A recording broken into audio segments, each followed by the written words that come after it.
కాబట్టి దీన్ని తెలుసుకోవాలి ప్రతి వారు. పవిత్రమైనటువంటి ఆ పూజ అనగా యజ్ఞము మాత్రమే. పవిత్రము చేసుకొనవలసిన బాధ్యత మానవ ప్రాణులకే ఉన్నది, మిగతా ప్రాణులకు లేదు. ఎందుకనగా వాటికి జ్ఞానం లేదు, మాటలు రావు, శరీరం లేదు, వేదాలు తెలియవు, జ్ఞానము తెలియదు, యజ్ఞాలు చేయలేవు, ఏ పదార్థాన్ని సంపాదించుకోలేవు. అగ్నియందు నేయి ఓషధులు ఆహుతిగా నుంచి చేయు యజ్ఞం వలన అపవిత్రమైన వాయువు అంటే గాలి, నీరు, జలాదులు అంటే పరిశుద్ధములు పరిపుష్టకరములగును.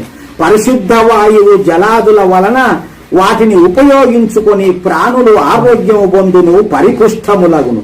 చూడండి, యజ్ఞం వలన ఇంత మేలు. ఆ కాలంలో, రాముని కాలంలో, పాండవుల కాలంలో ప్రతి ఒక్క గృహస్థుడు నిత్యము యజ్ఞం చేసేవాళ్ళే. ఆ కాలంలో కరువులే, ప్రతి ఒక్కరికి నిత్యము కూడా అన్ని కొదవ లేకుండా ఉంటాయి. ఎందుకంటే నెలకు 3 వారాల కురిసి మామూలుగా ఋతువుల ప్రకారం పంటలు ఇవన్నీ ఉంటాయి. ఇప్పుడులాగా తుఫాన్లు వచ్చి కొట్టుకపోవడం, వరదలు వచ్చి కొట్టుకపోవడం అవి లేవు ఆ కాలంలో.